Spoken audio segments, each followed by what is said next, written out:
Hello, everybody. Good morning, good afternoon, good evening. How are you doing today? I have a very long video for you. This video was about 3 hours, but I decided to make it in series. So this is part one, and it's actually long. In this video, you are going to hear several things, mysteries. Now you're going to hear how people speak to the dead. In case you have heard the myth of people meeting somebody that died before in their village or in their family in another place, you're going to hear it here. How the spirits are worshipped and all kinds of things, the plans of the devil, and probably why people behave the way they behave in the church, in the places they call church today, the assignment that the devil has given to people all over the place. This man went, he saw it all.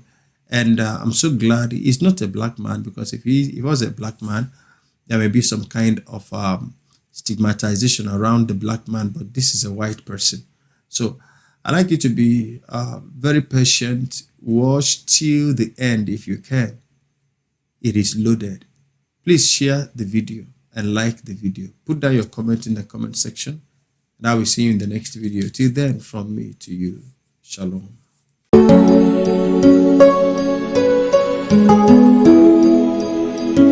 You are welcome to the End Time Truth Television, the channel for the lovers of truth, for the truth of the end time. So if you are a lover of truth, give us a subscription, and God bless you.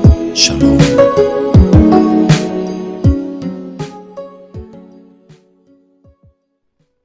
Told me, hey, I got something fantastic to tell you.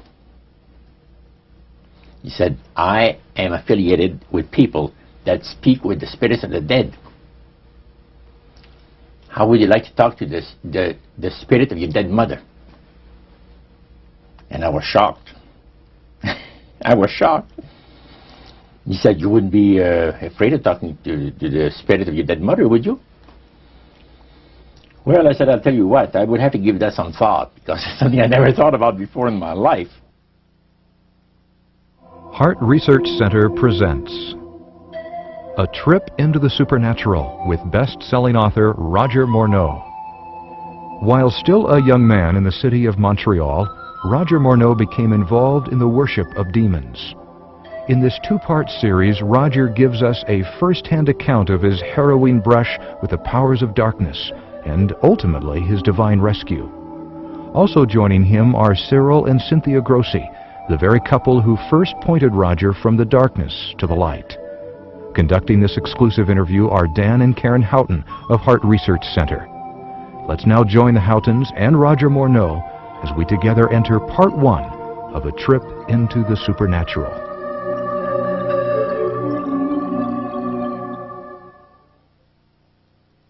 How in the world did you ever get involved in praying to demon spirits? Well, when I came out of the Navy after World War II, I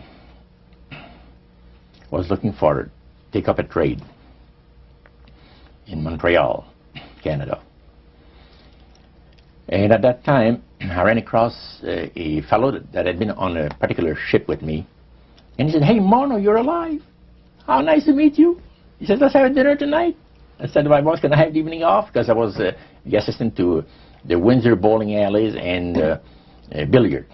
It's the high-class place in Montreal where all the dress manufacturing people go and relax. So I got the evening off, and I went out. We went out and had dinner. He told me, hey, I got something fantastic to tell you. He said, I am affiliated with people that speak with the spirits of the dead. How would you like to talk to the spirit of your dead mother? And I was shocked. I was shocked. He said, you wouldn't be afraid of talking to the spirit of your dead mother, would you? Well, I said, I'll tell you what, I would have to give that some thought, because it's something I never thought about before in my life. Most of us probably haven't. A little afraid of something like that. Well, he says, you know, it's written all over your face. You're afraid of going to a seance. But he says, I know you. You're going to come. And then he started telling me how brave I was when I was aboard ship, you know, different things. He says, "You're not the same man, you've changed. You're chicken." That's all I needed to hear. I said, "When do we go to a seance?" So one Saturday evening, we were in the place. It was the very first time. Very beautiful place. The medium was a lady. She had a gorgeous new home in Montreal. And there were about 20 invited guests there, which I was one of them.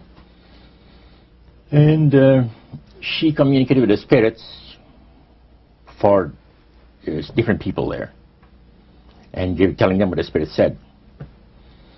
And then there was one lady that had been talking almost continually before the seance started, and she didn't believe in the dead appearing and all of this and all that. And she said, "Well, I would have to see my dead sister," she says, "to believe it."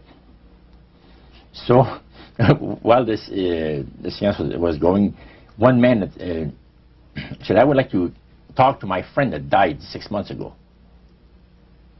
but I don't want him to appear. Just want to talk to him, because," he says, "I don't trust you talking to my friend for me." So the medium says, "Let me inquire of the spirit." "Yeah, the spirit will talk with you." And that big masculine voice was heard in the place. It says, "Hi, Frank. It's nice of you to ask for me to talk with you." And they had a little chat. And after it was over, Frank says, "This is the greatest thing on earth, to be able to talk with the spirits of the dead." Then the medium said, "We have a very special surprise tonight for you people. A spirit will manifest itself openly here in a few minutes, and it's like a big gust of wind hit the building and right through the wall." Now the lights weren't terribly bright, but they were like living room lights, a couple of floor lamps, and maybe some of these, and that translucent being seemed to come right out of the wall. How did you feel right at that moment? It's almost like my heart stopped a little bit. Very weird feeling. So it was a lady in a beautiful evening gown, floor length, and she said to Mary, "My dear sister, you are so wonderful to have asked for me." And Mary fainted and fell right off her chair on the floor. And a couple of guys jumped up and picked her up, and spirit gone. And that was the beginning of it. That's how you got into it.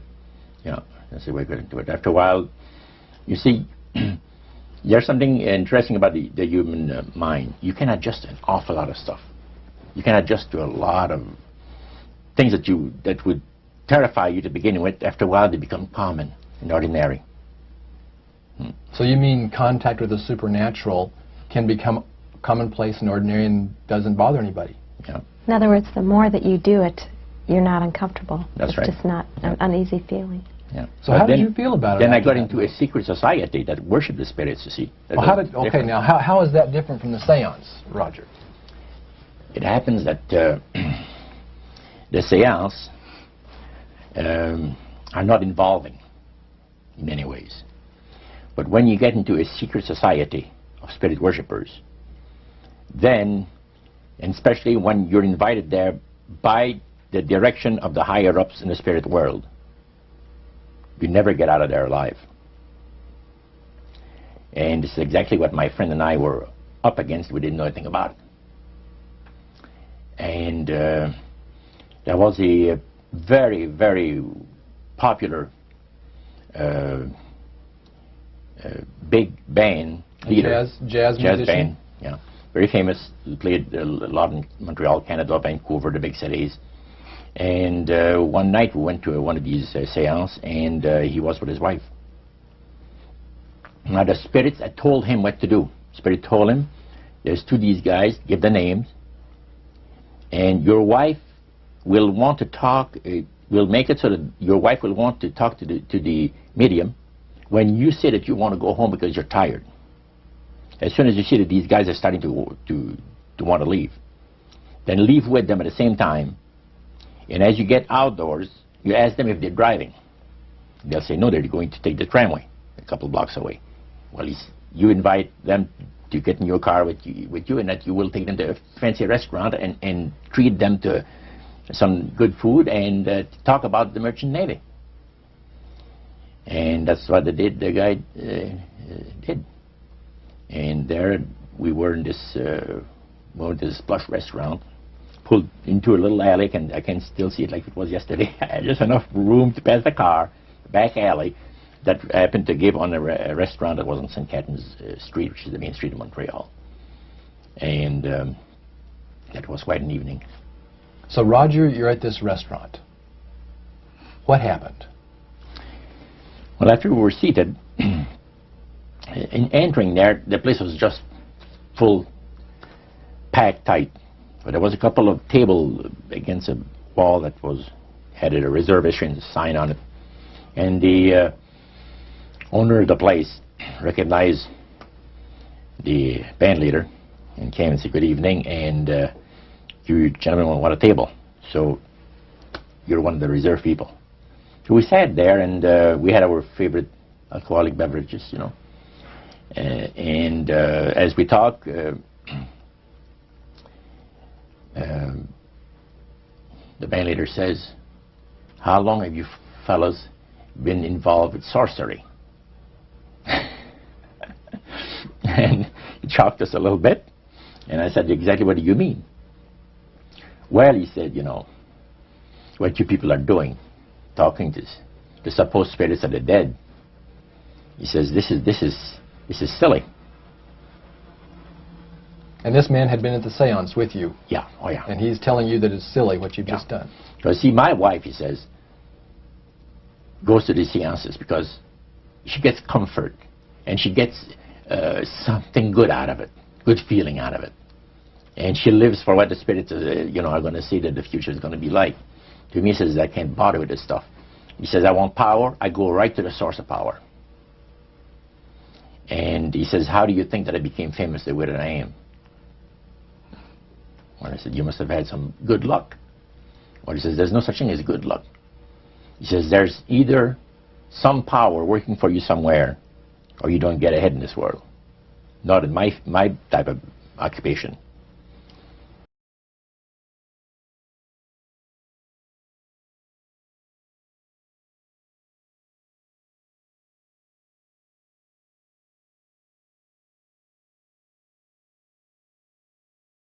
Hello, I think I should have allowed you to watch this video and I wouldn't say anything, but it might remain vague to some persons. Now, if you listen to the man who is talking, you will understand. You know, there was a video I did last time where I debunked the issues of, seeing the dead somewhere and all that. And I was able to tell people that what the woman at Endor, the witch at Endor, brought up for Samuel happened to be a demon. And some persons say, that is not true. And I've heard people talk about this. Now, please, you may not have understood what this man said. The person who told him that what he saw, that what they are doing was absolute nonsense. You will get to hear him say it. Now that what they were seeing or what they are consulting happens to be demon spirits. Now, but there is a significant statement that he made here that there is nothing like good luck. Don't take it literal. Apply wisdom and understand that what he said, that you must have some power that is working for you somewhere. Guess what? I've always told people, I said, in this life, there are two forces. The forces of good and the forces of evil. God and Satan. Now, and that was why Moses still told the people, choose ye this day whom you will serve. If the Lord is God, Elijah told them, serve the Lord. If Baal be God, serve Baal. But he said, I have set before you life and death. Now you must have the power that is working for you. And I see so many of us that are Christians that we are neither here nor there. But I can tell you, like Moses would say, choose the Lord so that you will have life. You see, if God is working for you, the Bible says in Romans 8:28 or 29. If God be for us, who can be against us? The Lord who did not spare his only begotten son, but gave him up for us. What can he not freely give to us? Apply wisdom to that. I'm not teaching you prosperity, but everything that happens in life, nothing happens by chance. Everything has been orchestrated. It's either God is working for you or Satan will be working against you. It's either you serve God and serve him well, or you serve Satan and serve him well. But if you ask me, serve the Lord. The Bible says, test and see that the Lord is good. Let's continue to watch the video. So it went from there. We got talking about spirit worship. Did it intrigue you? Or did it make you want to find out more about what exactly he was talking about? Yeah. So he said the supposed spirits of the dead that you're talking with are demon spirits. They're fallen angels. They're beautiful beings. Just set it out, just like that. Oh, yeah. It didn't make you uneasy when he said they were Well, just it demons? shocked you a little bit, something that you first hear mentioned to you. He said, you guys have got a great future ahead of you. Because we've been told, the high priest of our society, secret society, has been told that the master has very special plans for you too. Now, what did he mean by the master? Satan. And we were interested to hear more about it. And he told us, he says, look, we worship spirits. We worship Lucifer and all his angels. They're just as beautiful as they did before they were cast out of heaven. He says there was a misunderstanding in the whole thing. He says among the inhabitants of the galaxies. And he says our master was misunderstood. And God did not bear with him like he does with people that make mistakes today. So we're in a warfare, good against evil. And we happen to be the evil ones, but we're not that bad. He says, I look at this business between the forces of good and evil. He says, you believe in one person believes in God, and everyone believes in Lucifer. It's like politics. So the great controversy is real.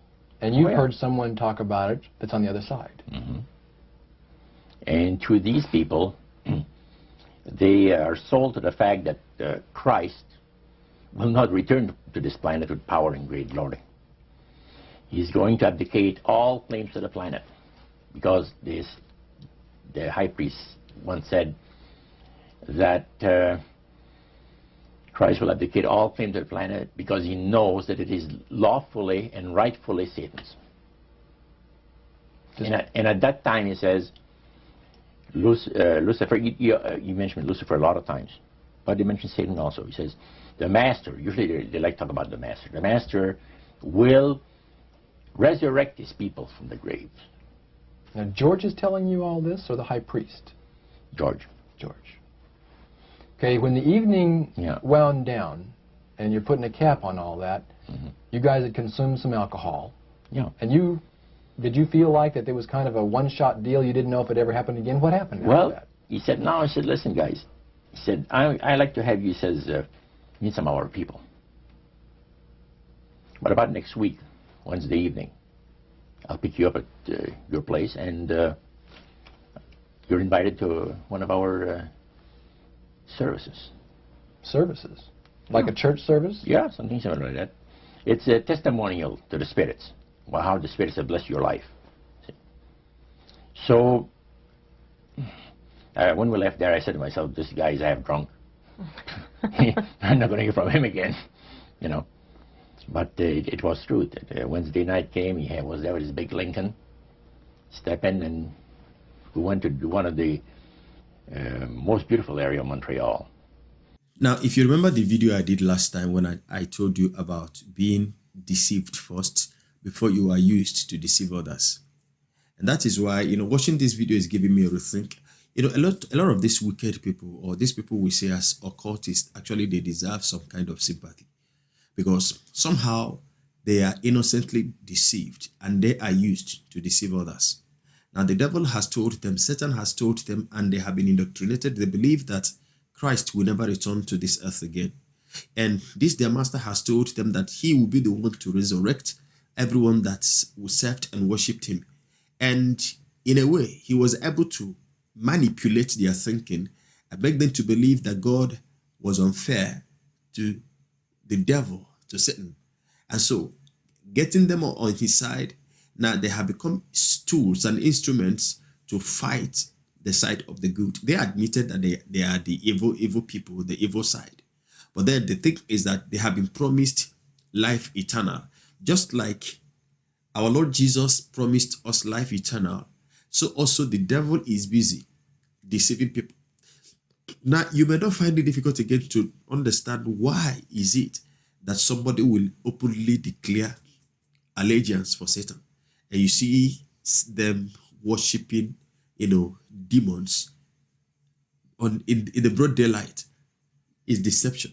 And you know that the devil has been, he is so addicted to worship. That was part of the temptation he threw at Jesus when Jesus came. And till today, he's still doing that work. Remember, that was his issue, with Job, when he wanted Job to curse God. Once you curse God, of course, you are giving glory to Satan. And the place was a mansion. Now, a mansion is usually very large. We'll call this a small mansion.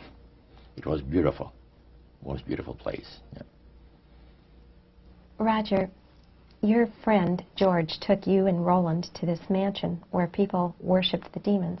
Mm-hmm. What was it like there? What kind of people were there? Well, it was a big surprise for me, as I kind of made up in my mind an idea that they were going to be rough-looking characters.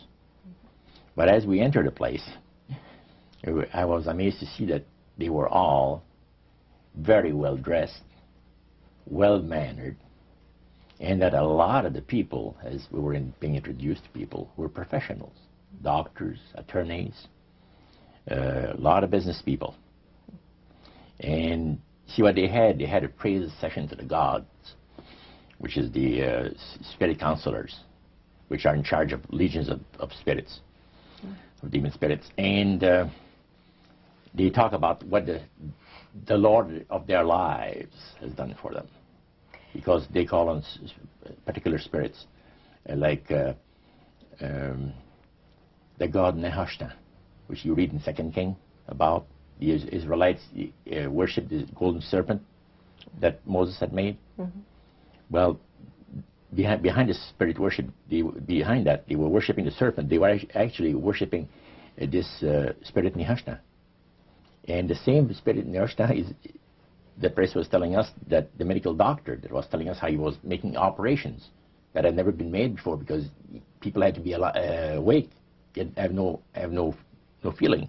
He was able to, carry on the surgeries that had not been done before. Mm-hmm. But the spirits would give that capacity to be able to operate without people feeling any pain and things. And also without no problem with the blood, because as he would cut his incision, because incisions, everything open and with no blood running. Mm-hmm. So he could do the work that has not been done before. So. Now, I recall reading in your book that at this praise worship service they had, they would sing hymns. Why would they sing hymns in a demon worship? Yeah, this was kind of a big surprise to me when that took place. The priest said, "Hey, let's go down to the worship room of the gods and have a praise session, a singing session." So we go down there, and what did you think they pass around? Church hymnals, Christian church hymnals. And I couldn't believe this. I said, "What's his business?" So the priest says, "Well, now," he says, "for those of you that are new, let me tell you that this is the most feasible way," he says, "to please the spirits. It's to deride Christ and his people, and his church and all that." So they sing out of Christian hymnals. They didn't sing Christian words to the hymns, however. Well, they changed a lot of them. Mm-hmm. Yeah, and not for the good. It's a form of blasphemy. Yeah. Such as you see today in the rock music world. You see the entertainers, they have these crosses. Ladies got earrings, crosses. The guys got the cross. This is a form of blasphemy, a form of deriding Christ. You see. Spirits cause the people to do that, to find pleasure in wearing this type of emblem, which is the cross is the emblem of the crucifixion of Christ to the Christians. Well, just that as I'm certain that some persons will say it's a lie. You know, we have been talking about people carrying cross on their neck. And they think it is an honor to Christ. Now, Christ is no longer on the cross. Now, the death of the cross wasn't a glorious thing. It was a painful thing. It was a death that the eve of the day, the Lord Jesus cried and said, Father, if it is possible, let this cup pass me by. It was so, degraded a death that you wouldn't want anybody around you to die such a death. Now, let me even ask people, if you have a relation that was executed by shooting, do you go about wearing guns on your neck to commemorate the death of your relation, whether he was, guilty or not? Do you go about wearing the emblem, to suggest the kind of death that he died? We don't do it. Now here, this man is a white man, not an African, because very soon, if he was a black man, we'll be hearing black people, Africa. When will all this nonsense end? You're hearing from the man that wearing of the cross, is a way to deride Christ, because it is a mockery. It is a mockery. There are some of you that will not want to take it, but I'm certain that somebody would have picked it up. It's not necessary. So what were your impressions the first time you went down into that worship room? Well, it was, we'd been there maybe a half a dozen times, and the high priest told us after the meeting was over, he wanted to talk to us, my friend and I. So after most people had left, he says,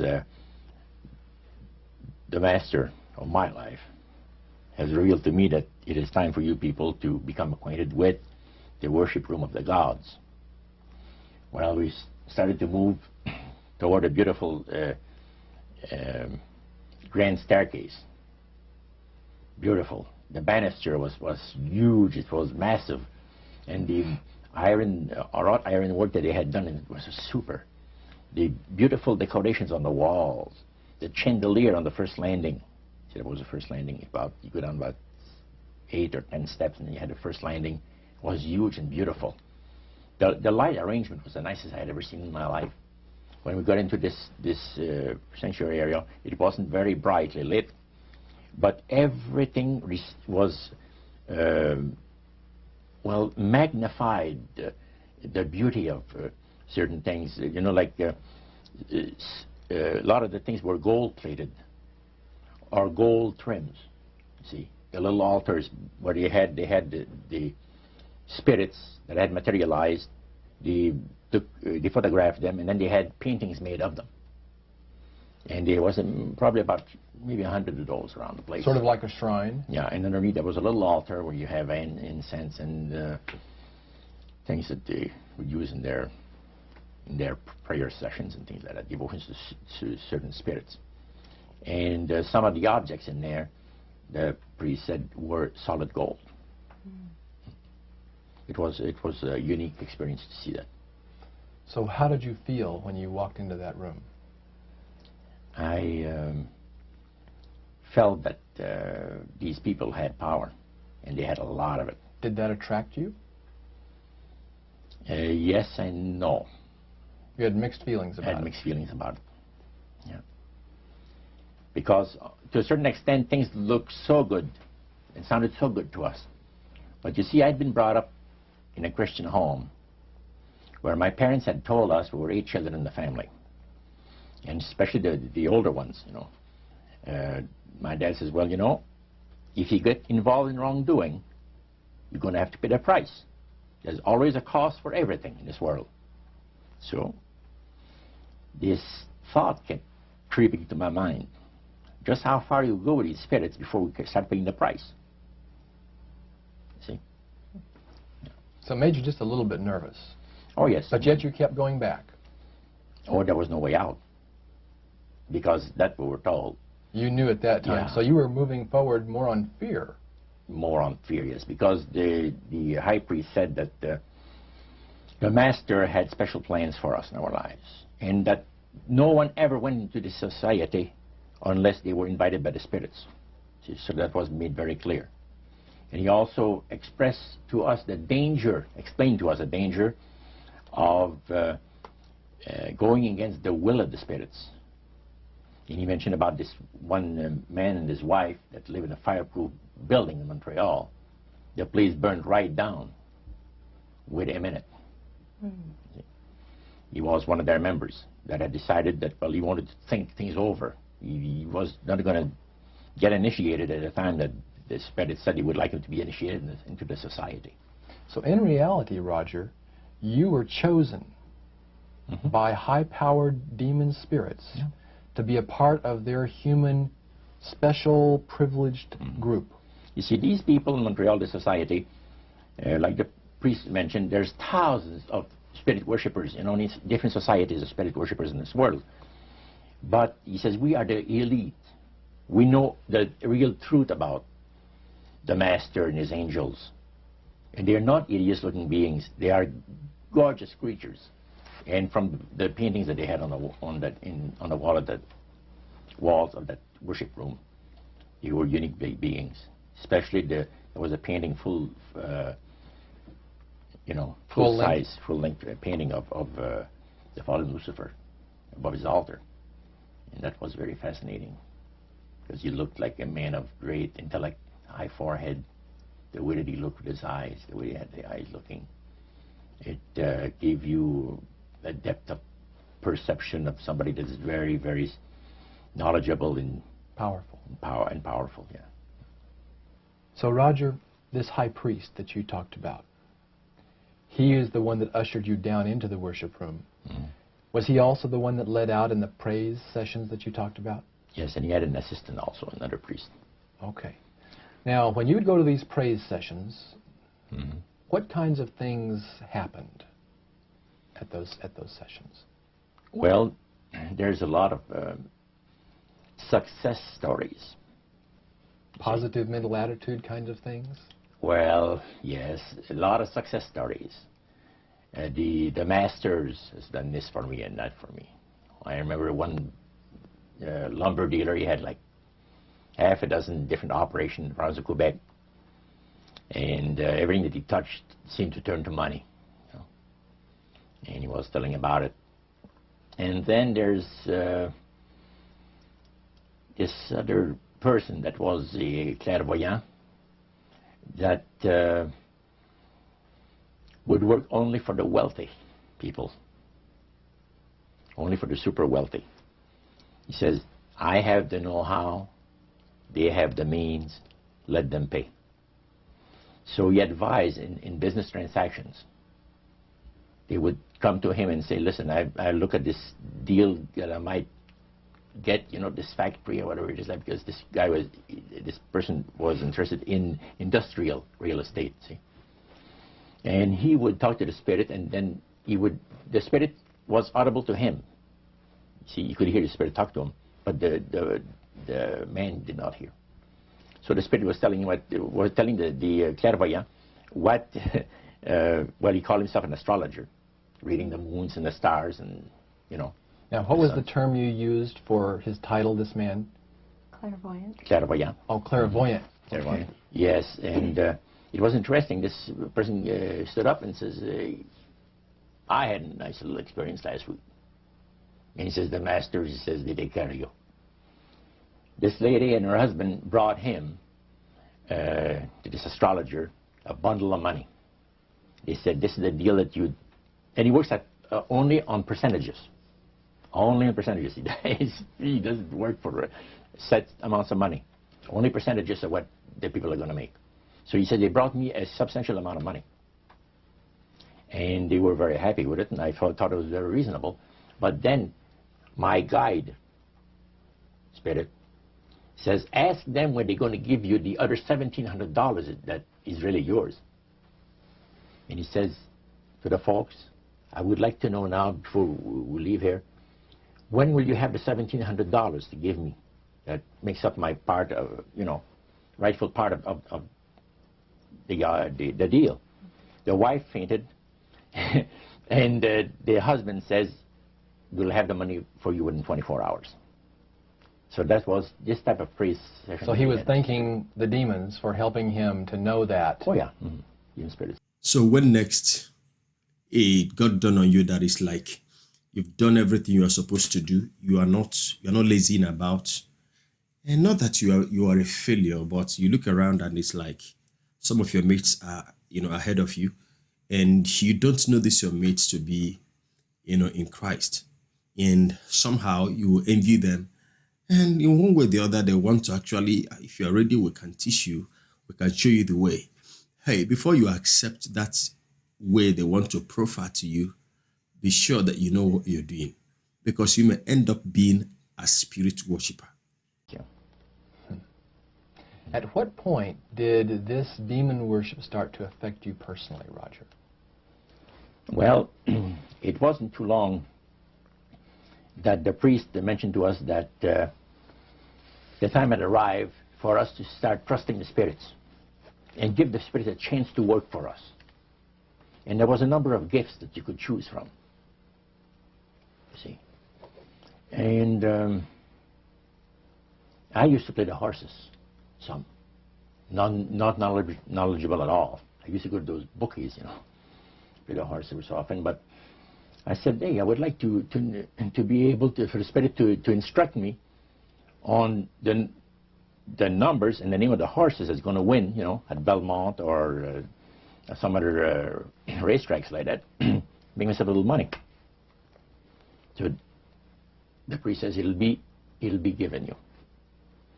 And sure enough, one night whether I fell into a trance or dreamed the thing, I don't know exactly what happened, but I saw 3 races that were really going to pay big. And these horses were dummies, so to speak. You know what I mean? They were not really good horses. They were like one horse paid 21 to 1 because he was that poor, right? The chance of winning was so poor that they paid 21 to 1 on him. And it showed me I saw the board at the bookie and the number on it. And I went there, and they said it was going to be on Saturday. That was like on Wednesday. A few days later, it was Saturday. I went there, and sure enough, there they were on the boards. I went to the wicket and handed some money and got myself a winner. Now I said, well, I'm a little crazy. I ought to put more money on there, so I put $20 onto the next horse, and that paid 21 to 1. So I left there with maybe $400 or $500 in my hands, and I started to do that. In this case, I went directly down to the finest men's shop on St. Catherine Street and bought myself a $200 suit. And in 1946, a $200 suit was... In 1946, people used to work at the RCA Victor, where I had worked before I went to the Navy, for $18 a week. Mm-hmm. And the good earners were $75 to $50 to $75 per week, for labor. So the demon spirits looked on you so favorably, they began to help you win in your gambling. Then I went to other bookies, you see. And one day, I am told of the man at the cage where you do your bet. He says, my boss would like to talk to you. And he said, you go right through that door over there. Oh, sure. So I know the guy says, come on in. The guy's sitting behind the big desk, smoking the big cigar. So he says, you're Roger. I says, yeah. He got up and walked around me. He said, you don't look that smart. I said, what, sir? You don't look that smart. He said that you could pick horses that are winners when they're supposed to be losers, Where do you get your help? What do you mean help? I'm not getting any help. I just happen to go and, oh no. We've been watching you here, he says, for a number of weeks. And you always leave here with some of our good money. And I'll tell you, buddy, if you want a list of all the bookies in Montreal, I'll give you a list of them. But he says, I want you out of here. And don't show up again. Because somebody's going to put a, you know what I mean. I said, okay, sir, I won't be back again. So it's a tough business to be in gambling. So even with the Spirit's help, it was tough. Yeah. Well, it's stuff he's going to shoot you, yes. Yeah. The high priest would say a number of things to you when you were in these praise services, and you went to a number of them over a period of time. Mm-hmm. Talked about the issues of the great conflict. You've already touched on that a little bit. I want you to follow up on that a little bit more, Roger. Some of the things that you wrote in your book, Trip into the Supernatural, sounds a whole lot like what we as Christians today know as the great controversy. Mm-hmm. What were some of the things that he told you there? Well, he says that there's a great controversy going on between the force of good and evil, between Christ and Satan. And they always praise the great master, Satan, as a super intelligent being that he is, beautiful to behold, and if he ever appears to you, you won't be able to look upon him because it'll be too bright. It'll just ruin your vision. The high priest said he was in Chicago, and the Spirit appeared to him and said, Morneau and his buddy, George, has invited them to the service, and the fellow that is in charge while you're away says that he's going to wreck all the work that the spirits have done for the last few years to get these people into the society.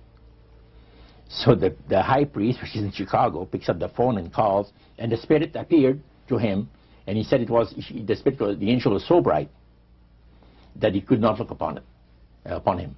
And he says after he picked up the phone to dial, he couldn't dial the phone because of the fact that his vision was so terribly blurred by the light, the beautiful light of the bright being. And he asked, dial 0, and the operator came on, and she had to, dial for him. And they talk about many, many things in regards to, who's going to win this conflict. Any discussion about fire and brimstone? Yes. He says, the Bible people, talking about the Christians, they read in the Bible that, we're all going to land in a lake of fire and this and that. So that's baloney. He says the conflict is going to end peacefully. Christ is going to realize that you might as well abdicate the rights of this planet, take his few people on with him to his planet in the center of the galaxies, and we will be left with a master who will resurrect all his people that will be as numerous as the sand of the sea. See? And the master will rule forever and ever and ever. So when next you see me that I am almost mad and angry at some kind of people who are telling believers in Christ that there is no hell, then you will understand that such message cannot come from Christ. It only has its roots in the devil. Because the devil would never tell you the truth. He lied to them, telling them that he will resurrect them and he will reign over them and they will live forevermore. Now, that is taking the truth from the Bible and making it a lie. And so, whenever you hear any preacher who teaches you anything, any other gospel, apart from that Jesus, the Lord, has taught, that person is of the devil. He is of the devil. A happy people. And he named some of the people that's going to be there. I don't want to mention the names because they're known to history. Yeah. So that was quite impressive.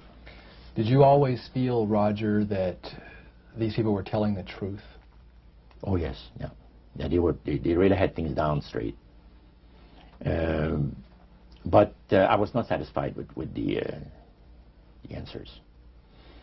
And there was something, and I understand now it was the Spirit of God saying, hold back, fellow.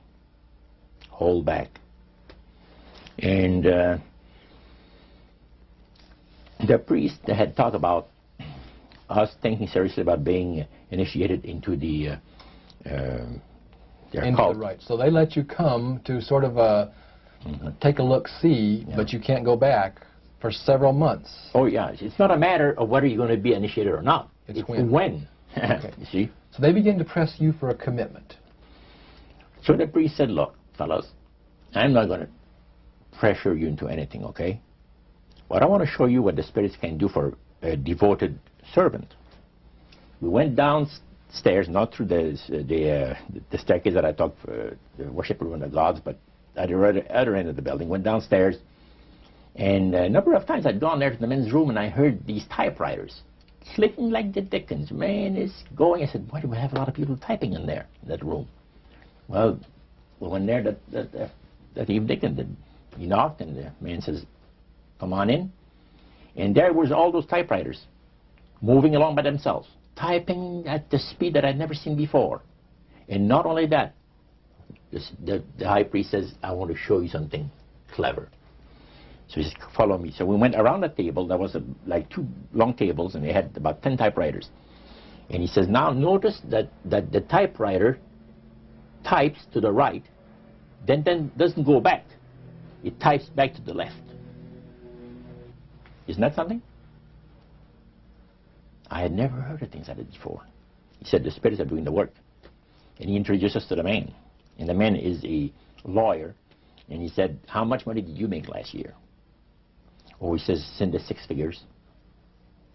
You see? So this lawyer had a business in the building that housed the worship room. Oh, yeah. And he had a whole room full of typewriters. Yeah. And he put paper in there, and demons That's typed. all he did. Put typewriter paper in there. It was And what came out? What was it that came out? different briefs for court cases. And so he would sell these to people? Oh yeah, Okay. he had this service to the legal profession. And the high priest was The United showing States and Canada. So the high priest was showing you this to give you an idea about the kinds of blessings that you would That's receive? right. Yeah. But after you left that typewriter, the room where the lawyer was, they tried to draw you into a commitment by getting you to make a public profession. Tell us about that. Well, they have a super beautiful resort in the Laurentian Mountains, which is north of Montreal, north of Saint Agathe. Saint Agathe is a famous name there in Montreal. Montrealers, because they all go Saint Agathe or north there, you know, the summer home and that. So they had a big resort up there for their people, you know. So it's a closed society. And they had on October the 30th, Halloween, is that? October 31. 31, last day of October. They had what they call live animal sacrifices. I don't know what it is, but they did. We could never find out. By the time that the Lord pulled me out of there, I had not yet found out what it was. So you have this intrigue involved in there. And he talked about three very unique services that I attended there that sit on my mind forever. One was entitled Christian Idolatry. Another one was entitled The Super Deception of a Glorious New Age, which actually applies to the New Age today. And this was 1946 that we're talking. And then the other one was Satan's Great General Council of the 1700s. And Mr. the things that I heard there was an eye-opener. First of all, we'll go through the Great General Council. Okay. At the beginning of the 1700s, said the high priest, Satan and all his spirit counselors held a Great General Council with one purpose in mind. It was to prepare for the great industrial age that was soon to break upon the world.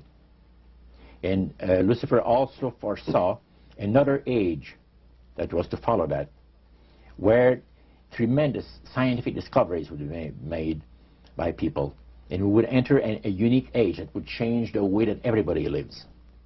It would also serve to usher in the end times and the close of the great controversy between the forces of good and evil.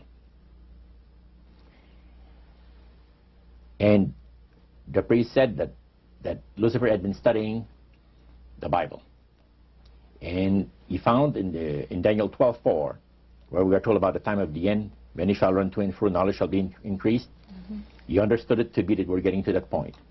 And he had, with all the spirit counselors, to change their modes of operation in order, to ensnare people. Mm-hmm. And he devised a way whereby people would disqualify themselves from being members of Christ's kingdom. And he was just very candid about this. Oh, yeah. Telling you and the rest of the group, 60 or 70 people there, the plans that close to 100 people. Lucifer had revealed to him. Mm-hmm. And by the time the council came to a close, they had 3 major policies that were going to be followed. First, they were to see to it that humans would be made to believe that Satan and his angels do not really exist. Because up to that time, you could walk down a street of Paris and you would have signs that would say where you have a soothsayer or, or a fortune teller of some type, and if you want to put a curse on someone, you could go and see this other old lady over there, the old witch, that's the way it goes. But now it had to change. Lucifer says, we have to make sure that people, humans, get to believe that Satan and his angels do not really exist. Roger, that's interesting because a recent research study report that I read indicated that in a national survey, I believe it's over 75% of people do not really believe in a real tangible devil. Mm-hmm. But there is one. Oh, yeah. Now, the next thing, the 3 parts policy that they had adopted there, the second one was to find a way of being able to get total control of people's minds. And that would be done by taking hypnotism out of the realm of the occult and introduce it as a new science for the benefit of mankind. And indeed, if you look around today, you will see that a lot of people are working under hypnotism, even in places where you call church. That is why someone will see blatant wickedness, blatant lies, blatant evil, and that person will. Can you imagine somebody being manipulated to eat grass, and tomorrow he still goes there? Can you imagine somebody seeing a so-called pastor carrying a snake, for deliverance, and people are going there? This, I guess, is a fulfillment of that plan. Hypnotism everywhere. So part of what the high priest told you was Satan's strategy to take total control of people's minds. Mm-hmm. They felt that by taking hypnotism out of the realm of the occult and introducing it as a new science for the benefit of mankind, they could then use people of great renown, educators, people of capacity, that would do great things, such as supposedly regress people in time to former lives that they had. Mm. And of course, after the session is over, the person would not know a thing about ancient history, and the person that she or he has talked about performing, certain deeds, we'll say 3,000 or 4,000 years ago. But this was their strategy. Now, what this would do for the thing is this, that it would create in the minds of the general public, solidly set in the mind of the general public, an unwavering trust in that great deception. In other words, people could, they would believe it. This person was hypnotized, was regressing time to, former lives, and did this and did that, and no deception. Maybe Alexander the Great, we will say, and some of his generals and people like that. And the person, after the session is over, comes out of hypnotism, and he or she doesn't know what she's talked about. So now this would be a way of de-Christianizing the Western world through the avenue of mysticism. Mm. Now the time came when Lucifer decided that he had to choose a person to initiate this thing. And Franz Mesmer, which was an Austrian physician, was chosen. Because now, the priest told you all of this? Oh, yeah. Okay. Because he was most capable. Mesmer originated a theory called animal magnetism, later on named mesmerism. Mesmer was led by the spirits to believe, and this is what a priest said, was led by the spirits to believe that certain persons have a magnetic influence within themselves, so to speak, that would cause them to have great power over other persons, even to the point of placing them into a trance. And at that time, that was readily accepted by people in general, at the time that Mesmer lived. So people realized, you know, they said that some people got a capacity to put you into a trance. That's the way. Now, by the time that he died, in 1815, a lot of the physicians in Europe were using hypnotism as a means of anesthesia. Now, hypnotism is the same as mesmerism? That's right. Okay. So mesmerism that's been developed to a higher degree of refinement. And the priest went on saying that the plan of Satan to deceive the human family this way, he says, is the most intriguing thing to his mind. And he went on saying how it was going to be brought about.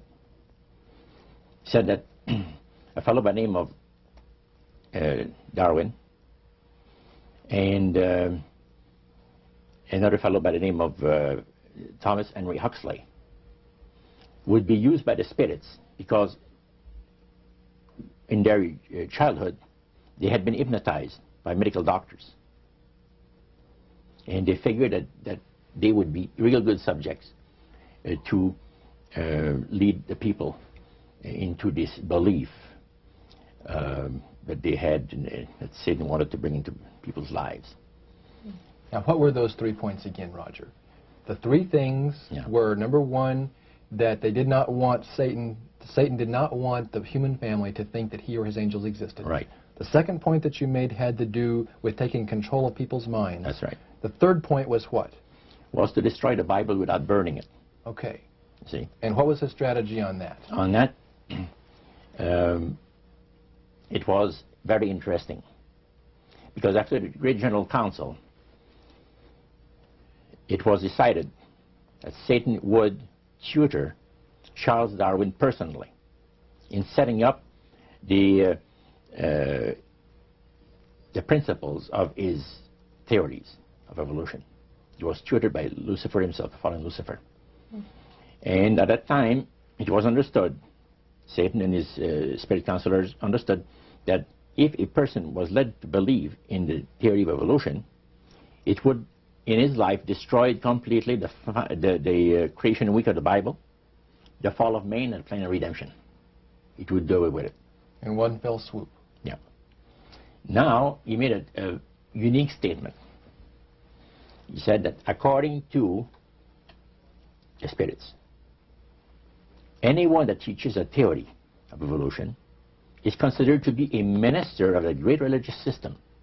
See, they call it the religious system, the theory of evolution, because it is a system of schooling people and getting them to disqualify themselves and being members of Christ's kingdom. And he said that every teacher of that theory is recognized by the spirits as a person of great value and receives a very special unction from Satan himself, giving great power to induce spiritual blindness, to convince and convert. 3 capacities are given to those teachers of the theory. Then, that's not all.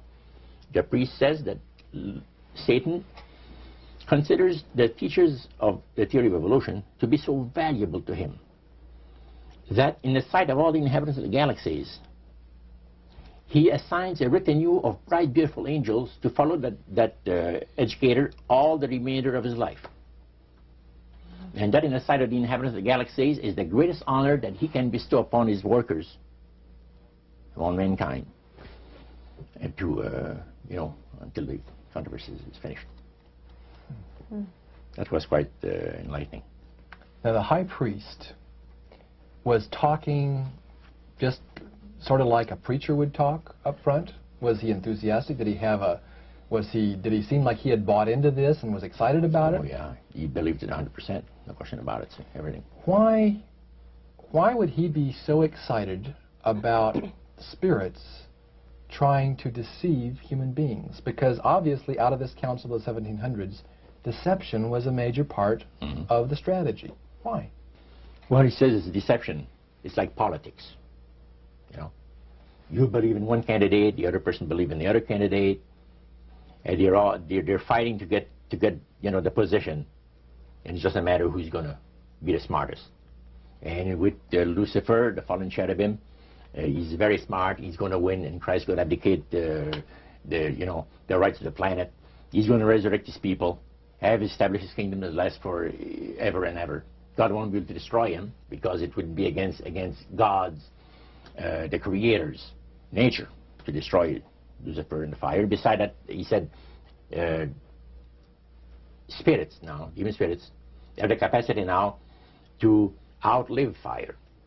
He says, you don't believe it, go to India or some of those countries where they have firewalkers. And it's done by the power of demon spirits. These people are energized by demon spirits, so they can walk on those hot coals without burning themselves. And this is what the high priest said. And he says, if you want to use fire, they can use it. It's not going to burn anybody. So that's the way they believe. So this high priest was almost talking to your group in an evangelistic fervor. Oh yeah, because he figures that he's going to be one of the higher ups in the great kingdom. Okay. Now, of the group that was there that night, 60, 70 people, I think you've mentioned before. Yeah, it varied. How many of those were people who were hardcore members, and how many of them were new inductees? Well, we were the only two youngsters there, so to speak. You and your friend. And how old were you at that time, Roger? I was about 20. 20 years old. Mm-hmm. Yeah, 20 years old. Did you have a feeling of awe over the fact that you had been chosen? Yes, in a way. And then I got thinking about this. When am I going to have to pay the price? The cost. My parents had brought me up like this. If you get involved with evil, you're going to reap what you sowed. So you want to be upright in life. And if you associate with evildoers, they'll probably land you in jail or somewhere else that you wouldn't want to be. So there's always a price to be paid. So you had that little something maybe instilled by your mother and father a long time ago that kept you from making that full commitment. Now, one of the things that really amazed me and shocked me and made me sick at heart is when the priests talk about Christian idolatry. What is Christian idolatry? The priest mentioned that word. Yeah. Tell us what he said, Roger. He said that Christian idolatry is the most grandiose or great deception that has ever been brought upon the human family, upon mankind.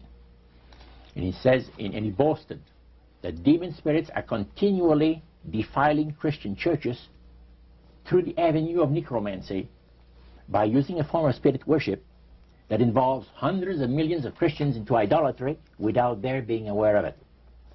Now, what is necromancy? Describe or define necromancy for me. Their belief, popular belief of necromancy, is to conjure the spirits of the dead. So that you can speak with someone who has died. Right. Like the seance that you originally went to was the practice of necromancy. Now, the priest says that the super deception is brought about in only one way. Through the deceptive belief that man has an immortal soul that lives on after death. And he said that constitutes idolatry through necromancy.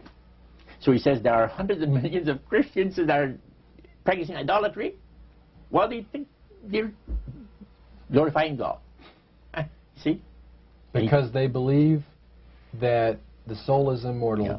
They may not be talking to the supposed spirits of the dead. Contrary to popular belief, necromancy does not consist of conjuring the spirits of the dead. The reason being that man is totally mortal and does not possess an immortal soul. So who are they talking to? He says, the friendly demon spirits that have always found over the centuries great delight in impersonating in apparitions departed loved ones and persons of great renown. Now, friendly demon spirits. Friendly demon spirits. Are there more than one kind of demon Oh, yeah. spirits, Roger? Well, there's three main divisions, and then there's divisions within those divisions.